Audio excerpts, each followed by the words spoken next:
Hold on, Burl. What was she trying to say? I was a hospital registrar. I listened to patients. She was nominated for 7 awards. If you have ever been mid-sentence, not finished, not even close to finished, when somebody who loves you decided they already knew where you were going, and just went there without you, you know the exact feeling I am talking about. It is not anger. Not right away. It is something quieter than anger. It is the feeling of a door closing on a room you were still standing in. Before we get into what happened on the Family Face-Off this week, hit that subscribe button and the notification bell, because every single week this show finds a moment that has nothing to do with the game and everything to do with what we owe each other at home. And today is one of those moments. On a Wednesday afternoon in Nashville, Tennessee, a man named Burl Trescott cut off his wife 3 times in 40 minutes on live television. The first time it happened, Steve Harvey let it pass. The second time, he let it pass again. The third time, he raised his hand and stopped the entire show. He did not raise it at June Trescott. He did not raise it at the audience or the production crew. He raised it at the room. A single, flat-palmed, unhurried stop that brought 40 minutes of game show energy down to absolute silence in approximately 2 seconds. Then, he turned to Burl and asked him one question.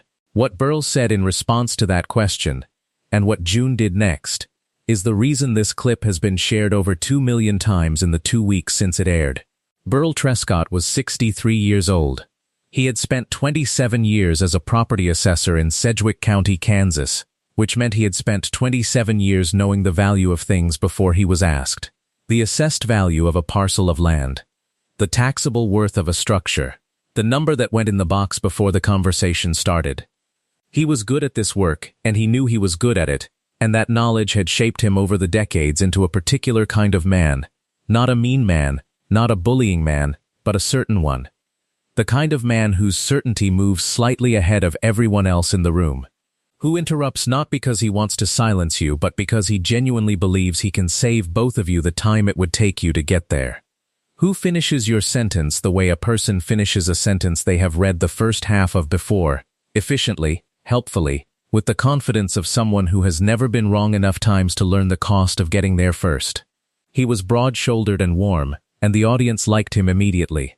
He slapped the buzzer with the heel of his hand, and gave his answers with the easy delivery of a man who had been waiting his whole life for a stage this size. He introduced himself with full energy, and then turned to the woman at the podium beside him, with a wave that was fond and casual, and said everything about the shape of their years together in a single gesture. His wife was June Adair Trescott. She was 60 years old, from Wichita, Kansas, and she had spent the last 31 years working the registration desk in the emergency department at Wesley Medical Center. Not near the desk. Not around it. At it in the way that a person who has taken a job seriously for 3 decades stops treating the furniture as separate from themselves. It becomes the place where you put your hands. It becomes the surface from which everything true and necessary gets gathered. What the job was, from the outside, was paperwork, insurance cards, dates of birth, emergency contacts, the forms that had to be completed before anything else could happen. That was how Burl described it when Steve Harvey asked him what June had done for a living. Registration, he said. She was at the desk. What the job actually was, from the inside, from the side where June stood for 31 years, was being the first voice a person heard when they came through those doors. Not the first person who was going to help them. The first person who was going to listen to them. The person who asked the questions that opened every door behind her. The person who had to get it right the first time, under pressure, from people who were frightened, or in pain, or standing at the counter, because someone they loved had just been taken through the double doors, and they had been told to wait out here and fill in the boxes, and the boxes did not have a space for what they were actually feeling. June had done this for 31 years without losing a detail.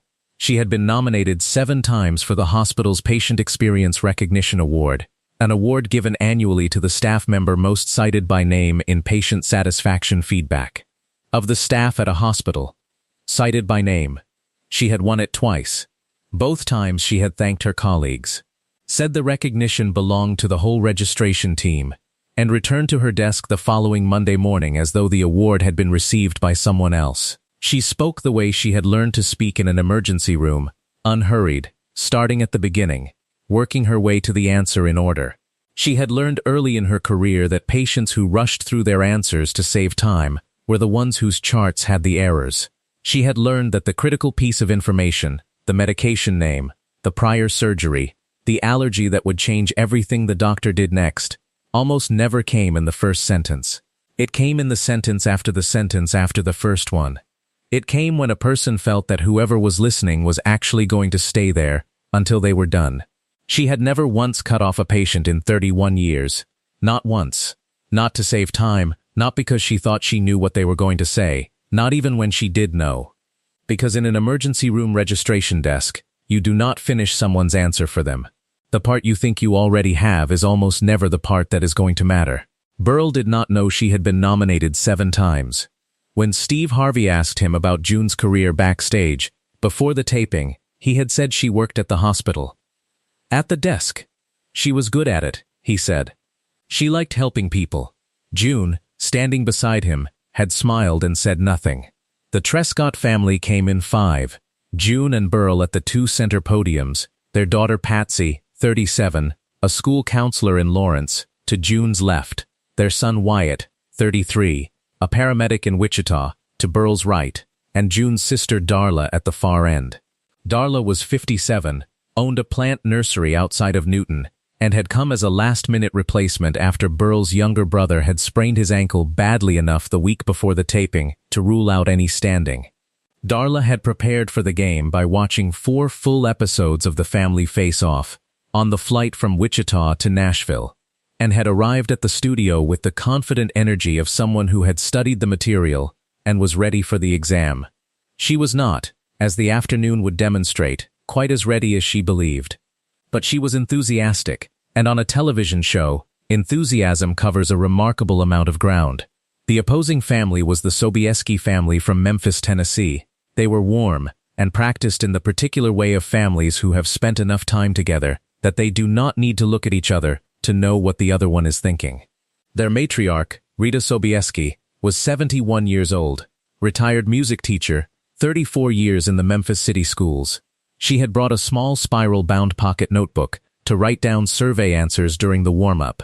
Production had asked her politely not to use it during the actual game rounds. She had put it in the pocket of her cardigan and occasionally pressed her hand against it from the outside during the game. The way you touch something for comfort when you are not allowed to look at it. The game opened cleanly and fast. Burl came out of the gate the way he had come out of every gate in his life, with momentum. He slapped the buzzer on the first question before most of the Trescott family had fully processed what the question was. He got it right. The board lit up and the audience responded, and Burl threw one arm in the air with the clean satisfaction of a man who has confirmed what he already believed about himself. June played carefully. She was not slow. She was not a slow person, and she had never been a slow person. But she had a quality about her answers that was different from Burl's quality. Where Burl's answers came out at the speed of certainty, June's came out at the speed of precision. There is a difference, and it is not always audible until you are listening for it. Burl heard the pace, and not the precision. He had been hearing the pace for 38 years. The first cutoff happened 9 minutes into the opening round. Steve Harvey put up the question, name something people forget to do when they're in a hurry. June's hand went to the buzzer. Burl's hand went there at the same moment, but June was fractionally faster. She pressed it. She said, usually when someone is rushing, they forget to lock the door, Burl said. June stopped. She looked at the board. The board lit up, number 3, 18 points. Burl looked pleased. He had gotten there, and it had worked. And from where he was standing, that was the whole transaction. Steve Harvey did not react. He collected the points, moved to the next question, and made a small notation on the back of his question card that no one could see from the podiums. Darla got the next 2 questions wrong in ways that were perfectly timed and delivered with the confidence of someone who was entirely certain that moisturize was a top 5 answer for things a man borrows from his wife. It was not. The audience enjoyed this. The second cutoff came 11 minutes later, midway through the second round. Ray's question, name something a wife knows about her husband that he doesn't realize she's noticed. June buzzed. She said, the way how much he eats, Burl said. He patted his stomach and grinned at the audience, and the audience gave him the laugh he was looking for, because Burl Trescott was, by any measure, a likable man, and this was the part of the afternoon where his likability was still doing its full job. The board, number 2. 29 points. Steve Harvey collected the round he called the break. He walked to the center of the stage and stood there for a moment looking at the Trescott side of the stage, then at the Sobieski side, then at his question card. On the back of the card he had written, twice. Rita Sobieski's hand was on her cardigan pocket. The Sobieskis won the second round. Rita had 4 correct answers in the round, including the number 1 answer on name, something people hang on to longer than they should, which she had written down in her notebook on the flight, and which she delivered the moment the question was finished. 2 syllables, no hesitation. The Trescotts gave the round away in a cascade of wrong turns that started with Darla's certainty that a goldfish was a top answer for something people hang on to longer than they should. It was not. The third round was where the afternoon changed. Steve Harvey read the question. Name the quality that makes someone good in a crisis. June's hand moved to the buzzer. Burl's hand moved at the same instant. June was faster. She pressed it. She took a breath, the specific kind of measured breath she had taken 31 years of mornings before walking to her desk through a set of doors that opened onto whatever the night had brought in. She said, staying calm and not panicking, Burl said. Steve Harvey raised his hand, not at June, not at Burl individually, at the room. A single unhurried flat-palmed gesture that said, this is where we stop. The clock stopped. Production held. The audience, which had been leaning forward into the energy of the round, settled back. The only sound in the studio was the quiet hum of the stage lighting. Burl looked at Ray. He was still smiling in the comfortable, automatic way of a man who has not yet understood what has changed. Did we get it? He asked. Steve Harvey looked at him for a long, even moment. Mr. Trescott, he said. What was she saying? Burl blinked. I'm sorry, your wife, just now before you answered. What was she saying? Burl's smile was still on his face, but it had lost its position. The way something loses its position when the surface under it shifts. She was saying. She said, not panicking, or something like. She said, staying calm, and Steve Harvey said, quiet, even no heat. That is what she said. Staying calm, and those were the words. And then you finished it. He paused. That was the third time. The studio did not make a sound. Burl started. I know, Steve Harvey said. He said it the way you say something when you mean it and you don't need the room to know that you mean it. I could see that. You weren't trying to do anything. You thought you knew where she was going. He held Burl's eyes for a moment. You didn't. Burl looked at June. June was looking at the podium rail in front of her, her hands flat on the surface, her face quiet. Steve Harvey turned to her. June, he said. Finish the sentence. There was a pause. Not a long pause. 6 seconds, maybe 7. The kind of pause that does not feel like hesitation. It feels like a person reclaiming something they put down somewhere a long time ago and are picking up slowly because they want to be sure they have the right grip. Then June said, staying calm and listening. At the same time. Because in a crisis, the information you need is always coming from somewhere outside you. And if you are too loud inside your own head, you miss it. She said it in the same unhurried voice she had used for 31 years at a desk, where getting it wrong had consequences. Like she was reading from a card that had always existed, that she had always known, that she had simply not been asked to read out loud until right now. The board had not been touched. Steve Harvey had not asked production to run it. He looked at the board. He looked at the production team. He said simply, run it. The board lit up. Number 1, 53 points. The applause from the audience was not the standard applause that follows a right answer on a game show, the burst, the cheer, the fast release. It was something slower, something that had been sitting in the room for the last 40 minutes finding out where it belonged, and finally finding the answer. Burl stood at his podium and looked at the board for a long time. Steve Harvey did not move. He stood in the center of the stage and let the room do what it needed to do. Then, when it was ready, he spoke. 31 years, he said. Your wife worked for 31 years in an emergency room registration desk. First face through the door. First voice. The person who had to get the information right before any of the doctors behind her could do anything useful. He paused. I found out this morning that she was nominated 7 times, 7, for the hospital's Patient Experience Award. That means at least 700 patients, at the worst moments of their lives, took the time after the fact to sit down and write her name. Not the surgeon's name, not the nurse's name, her name, the woman at the desk. He looked at Burl. Do you know what they said about her in those nominations, the ones she let me read? Burl shook his head. He looked like a man who is discovering that the room he thought he knew the dimensions of is considerably larger than he was told. They all said the same thing, Steve Harvey said. In different ways, in different words, but the same thing. He looked at June now, not at Burl. She listened until I was done. The studio was quiet. That is not an accident, Steve Harvey said. That is something she learned. In an emergency room, you do not finish someone's answer for them. Not because it is rude, because the part you think you already have, the part that felt obvious to you, the part you reached for because you were sure you knew where they were going, that is almost never the part that matters. The part that matters is the part that comes after. The part you have to wait for. He paused. She has known that for 31 years.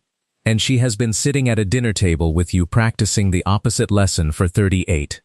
Burl put both hands on the rail of his podium and looked at the floor in front of his feet. I didn't know, he said. His voice was quiet, stripped of the energy that had filled the room an hour ago. About the nominations. About any of it. I knew she was good at the job. I thought she was at the desk. She was at the desk, Steve Harvey said. That was the whole job. And she was extraordinary at it. And you just said it like it was the thing you mention after the thing that matters. He was not angry. He was not performing anything. He was just saying the truth at the right volume for the room. She earned 7 nominations at a desk you thought of as just the desk. Imagine what she could tell you in a sentence you let her finish. Burl looked at June. June was looking back at him now. Not with anger, something quieter than anger. Something that had been living behind her eyes for a long time, and had just been given a name. I'm sorry, Burl said. He said it to her, not to the room. June looked at him for a moment. I know, she said. Fast money came down to June alone. Patsy had gone first and scored 91 points, which left June needing 109 to win the $20,000. Burl had started to say that he could go. Steve Harvey had looked at him once. Burl closed the sentence. June walked to the fast money podium. She adjusted the microphone. She put her hands flat on the rail. Then she looked at Ray. Steve Harvey said, 20 seconds. And June, there is no clock in this room that matters more than the sentence. She looked at him with the expression of someone hearing a thing they should have been told a long time ago. Ready, she said. Name something people say they'll do but never get around to. Without a pause, write it down while they still can. Name something that gets better the second time you try it. She said, the apology. Name a reason someone might stay quiet when they should speak. She said, they've learned that speaking costs more than they'll get back. She said it calmly, without weight, without accusation, the same tone she had used for 31 years to gather facts from people who had not planned to be honest that day, but found themselves being honest, because the person asking was not in a hurry. Name something that takes more courage than people give it credit for. She said, finishing your own sentence. The audience reacted before the board. Steve Harvey held up his hand once more, the same hand he had raised at the third cutoff, not as a stop this time, but as a pause. Just a moment. Just this last one. Name something a person does that shows they respect you without saying a word. June was quiet for 2 beats. The good kind of quiet. The kind that means an answer is being chosen carefully, not the kind that means there is no answer. She said, they wait. The buzzer sounded. Steve Harvey faced the board. She said, write it down while they still can. Number 1, 47 points. She said, the apology. Number 1, 41 points. She said, they've learned that speaking costs more than they'll get back. The board held for a moment. Then, number 2, 33 points. She said, finishing your own sentence. Number 1, 54 points. He let the room breathe. 1 full breath. She said, they wait. The board lit. Number 1. 48 points. Total 223 points. The round was won. Wyatt had his hand over his mouth. Patsy was crying in the uncomplicated way of someone who has been waiting for this specific afternoon for a long time without knowing it. Darla turned to the audience, both arms raised, and announced, "I knew she was going to get it," which was not entirely accurate, but was entirely Darla, and the audience loved her for it. Burl was standing at his podium with his hands in front of him, looking at his wife across the stage, the way a person looks when they are trying to figure out what they have spent 38 years looking at without actually seeing. Steve Harvey walked to the front of the stage and faced the cameras. "I have been doing this a long time," he said. "And here is the one thing I know about the people who walk onto this stage. Every single one of them had something to say on the way in. Every single one. And the ones who left with something they didn't come in with, the ones who drove home different, are almost never the ones who gave the right answer. They're the ones who finally heard something they had been half listening to for years." He paused. Burl Trescott drove to Nashville to be on a game show. He's going to drive home knowing what his wife says when she gets to finish her sentence. I am going to call that a better prize. He looked at June one more time. "You have been listening to people at the worst moments of their lives for 31 years, and never once cut one of them off. That is not a small thing. That is one of the hardest things there is, and you did it every single day, and you did it well enough that 700 strangers wrote your name down afterward to say thank you." He let that sit. I hope he writes it down too. The episode aired 5 weeks later. The clip that went everywhere was not the fast money sweep, though that clip traveled too. It was 11 seconds long. It was the moment where June Trescott finished the sentence her husband had started for her. Staying calm and listening. At the same time. Because in a crisis, the information you need is always coming from somewhere outside you. And if you are too loud inside your own head, you miss it.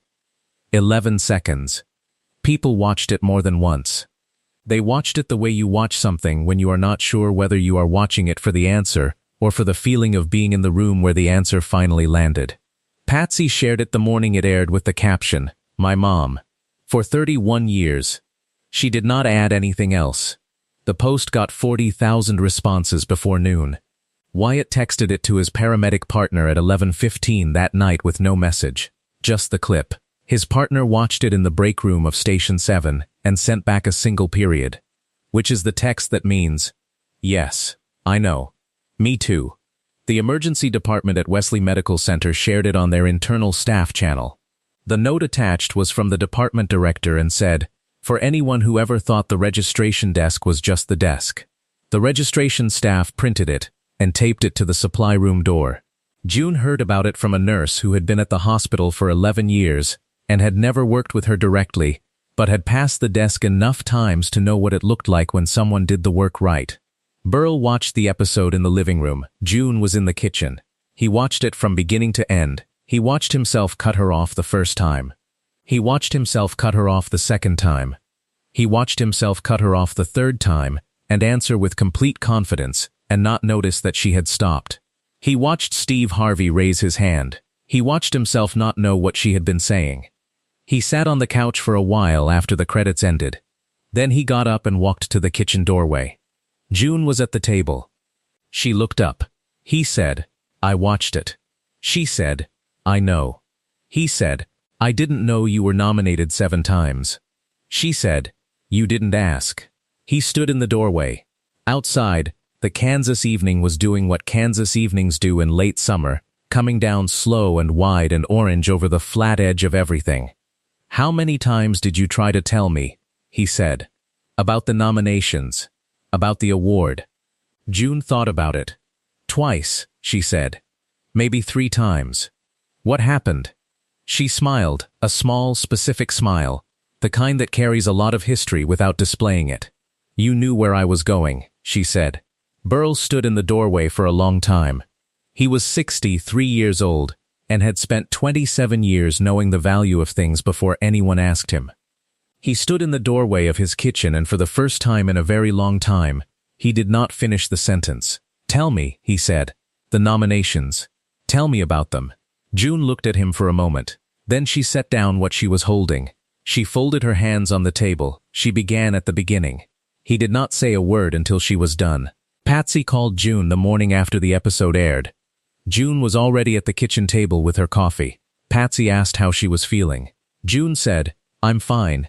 How are you?" That was all. Patsy told her husband that night. She said, "I'm fine." In the exact same voice she says everything, like nothing happened. And her husband said, "I think maybe that is the point." And Patsy thought about that for a long time. 6 weeks after the episode aired, the registration desk at the Wesley Medical Center Emergency Department received a small framed card from an anonymous sender. The card had 4 words printed on it. She was at the desk. The frame had been ordered online and shipped to the hospital address by someone who had, apparently, looked it up. No note. No name. Just the 4 words that Burl had said on television, reframed, literally and otherwise, into something different. The desk staff put it on the wall beside the scheduling board. It is still there.